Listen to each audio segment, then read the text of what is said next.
Today, we're tackling a topic that's just massive in its global scale and complexity. Type 2 diabetes mellitus, T2DM. It's often called the silent killer, and for good reason. Right, because of the profound and often totally invisible damage it can do to the body, long before the symptoms get really severe. And the scale of it is just staggering. We're not talking about a small problem. This is a massive public health crisis. What are the numbers looking like? The most recent figures, they put the number of people affected worldwide in the hundreds of millions.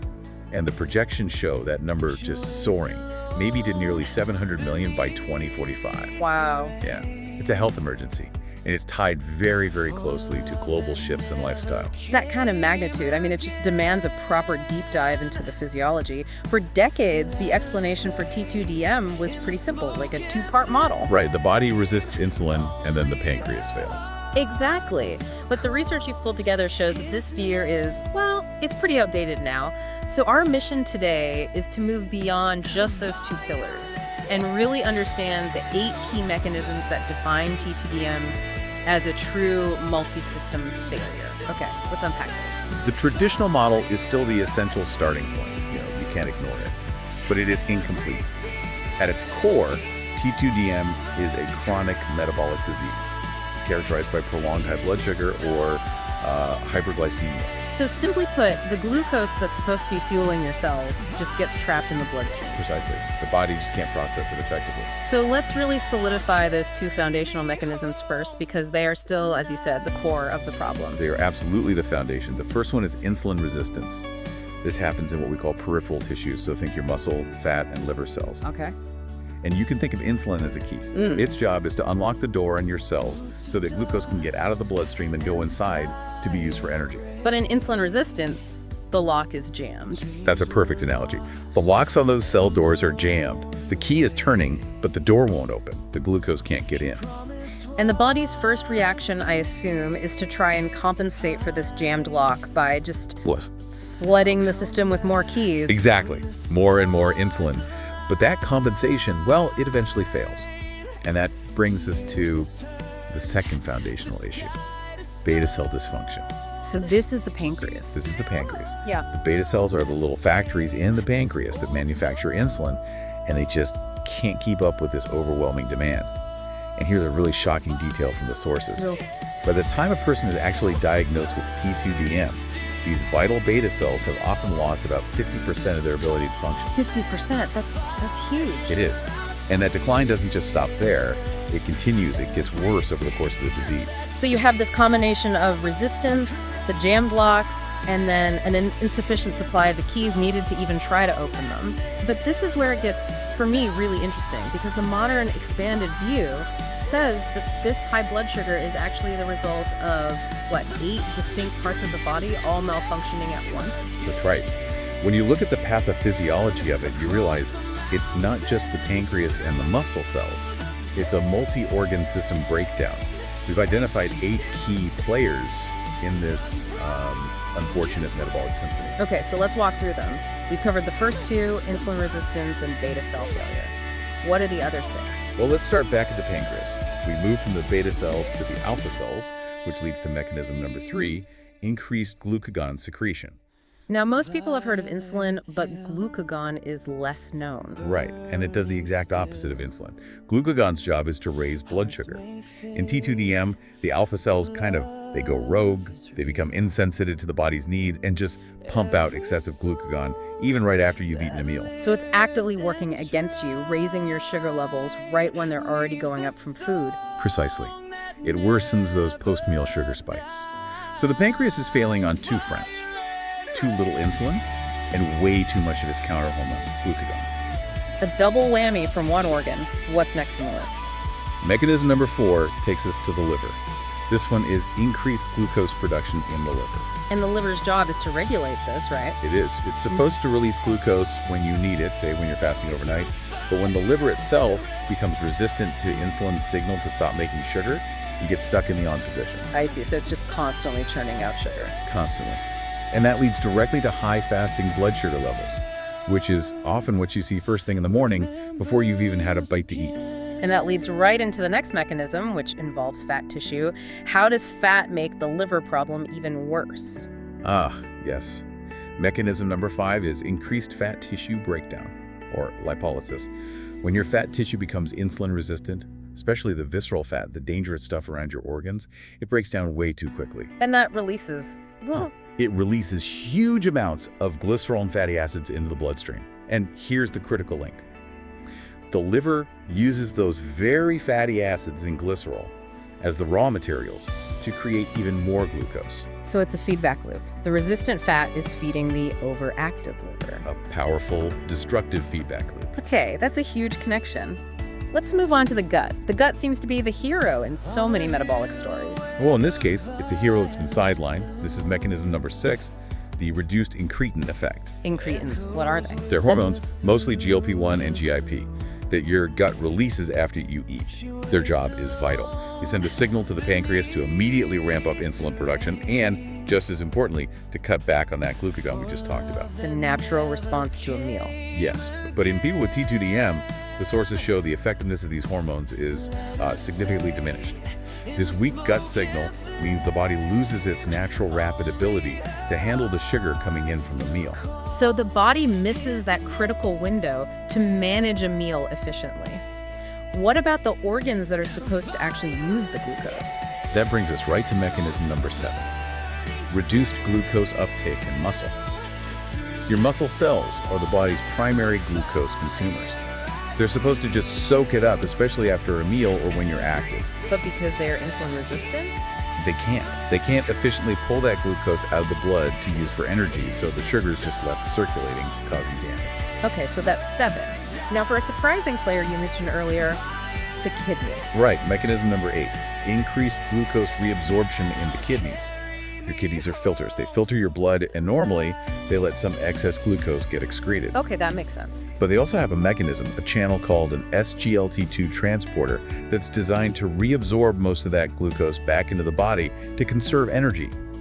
In T2DM, the kidneys become hyper efficient at this. They become like sugar hoarders. So instead of letting the excess sugar out, they're actively pulling it back into the bloodstream. That's it, exactly. Pulling it back in, keeping blood sugar levels artificially high. And finally, we get to central command, the brain. Let's call this the nervous system's contribution to the problem. Indeed. The final mechanism is nervous system disorder or dysfunction in the brain. This is all about disruptions in key neurotransmitters, things like dopamine and serotonin. And how does that affect blood sugar? Well, it can impact your stress response, which is known to raise blood sugar. But maybe more fundamentally, it messes with satiety and appetite regulation. This neurological imbalance can lead to increased cravings for calorie-dense foods, for sweets, which just keeps fueling the underlying metabolic fire. That really reframes the whole disease. It's not one or two things going wrong. It's a complete communication breakdown between the pancreas, the liver, our fat, the gut, muscle, kidneys, and brain. A total system failure. So given that, let's pivot and address the why now question. What connects all this to our modern world? So what does this all mean for you? Well, the rise of T2DM is very strongly linked to modern lifestyle. Of course, genetics play a huge role. If you have an identical twin with T2DM, your risk can be up to 100%. But the genes haven't changed. The environment has. Exactly. Obesity is the major trigger, and specifically visceral fat. We hear about visceral fat all the time. Why is that fat, the stuff stored around the organs, so much more dangerous than the fat just under your skin? Because visceral fat is metabolically active in a way that subcutaneous fat isn't. It's highly inflammatory. It doesn't just sit there. It actively pumps out these inflammatory signaling molecules called adipokines. And where they go? They travel through the bloodstream straight to the liver and muscles, and they are a major driver of insulin resistance throughout your entire body. So the risk is especially high for anyone with metabolic syndrome. That's the cluster of conditions, right? High blood pressure, high triglycerides. Yes, and low protective HDL cholesterol. It's a perfect storm for developing T2DM. We know that chronic high blood sugar is dangerous, but let's get specific about the long-term cost. What does that constant assault actually do to the body? The long-term cost is severe, and it usually centers on something called diabetic vasculopathy, basically. Damage to all of your blood vessels and arteries. How does it happen? Chronic hyperglycemia sets off a cascade of destructive processes. One of the worst is advanced glycosylation. That's where excess glucose literally binds to proteins in your blood vessel walls. It makes them stiff, hard, and narrow. which accelerates atherosclerosis. Dramatically. We're talking about a hugely increased risk for heart attack and stroke. T2DM patients can face up to 4 times the risk of developing cardiovascular disease. So that includes coronary artery disease and peripheral artery disease. Absolutely. And beyond just the structural damage, your body is in a constant state of low-grade inflammation. You can see it in blood tests, like an elevated C-reactive protein level. You also mentioned in the sources a unique lipid profile that drives this damage. What does the dangerous dyslipidemia of T2DM look like? It's a very specific and highly atherogenic. That means plaque-forming triad. You see high triglycerides, you see low levels of the protective HDL cholesterol, and then you see a predominance of small, dense LDL particles. And why are the small, dense ones the problem? Because unlike the larger, sort of fluffier LDL particles, these tiny, dense ones can penetrate the delicate lining of the blood vessel walls much more easily.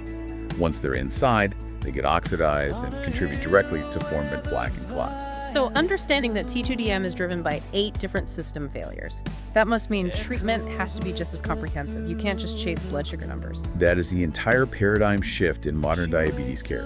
You have to target the underlying mechanisms. We always start with lifestyle modification. Right. Diet and exercise. Yes, because that directly targets insulin resistance and body weight. A good diet, focusing on calorie restriction and high fiber, plus, say, 30 to 60 minutes of moderate activity most days. Getting just a 5 to 10% reduction in body weight can have a profound impact on insulin sensitivity. But when lifestyle isn't enough, that's when the pharmacological treatments come in. And now they're so precise at hitting those 8 points of failure. Let's walk through how some of the big drug classes map onto these problems. Sure. We can start with the traditional workhorse, Metformin. It's usually the first drug prescribed, and its main job is to address mechanism number 4, the liver's overproduction of glucose. So it tells the liver to calm down? Pretty much. It inhibits glucose production by the liver, especially during fasting, which helps stabilize those morning blood sugar numbers. Okay, what about the older drugs that just targeted the beta cells, mechanism number 1? Those are the Sulfonylureas. They act directly on the pancreas, and they stimulate whatever functioning beta cells are left to secrete more insulin. They're effective at lowering blood sugar quickly, but they don't fix the resistance. And they can cause low blood sugar, right? They can, because they force insulin release whether you've eaten or not, which can be risky. Now for the really interesting ones, the newer drug classes. Let's start with the one that targets the kidney's role mechanism number 8. These are the SGLT2 inhibitors.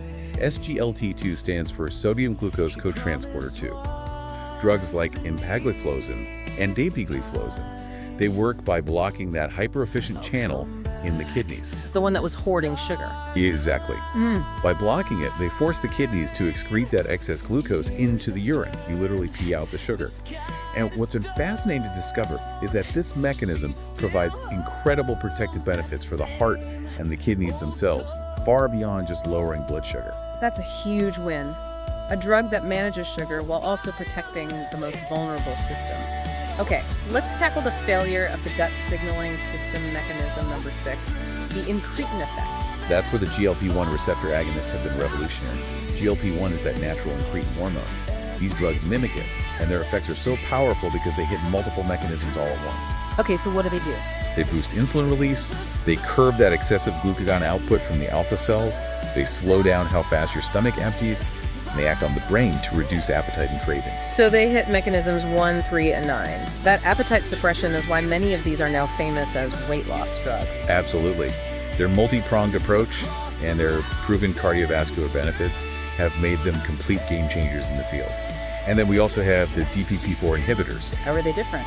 They don't mimic the incretins. Instead, they protect the natural incretins your body already produces from being broken down too quickly. So they just extend their beneficial effects on insulin and glucagon. It's genuinely inspiring to see how science has taken this expanded understanding of T2M as an 8-part problem and then developed therapies that can target almost every single point of failure. It really shows that managing this disease requires looking so far beyond just the pancreas. It truly does. And if we connect this all back to the bigger picture, it really underscores the need for a localized focus, not just a systemic one.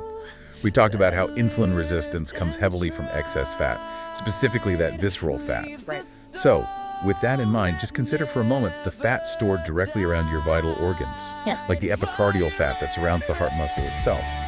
That fat is actively releasing those inflammatory adipokines we mentioned. So the key takeaway here is, it's not just that fat is present, it's that the fat stored right on the heart is acting like its own little inflammatory factory, directly driving the molecular damage that leads to coronary artery disease. Exactly. It completely redefines the risk calculation.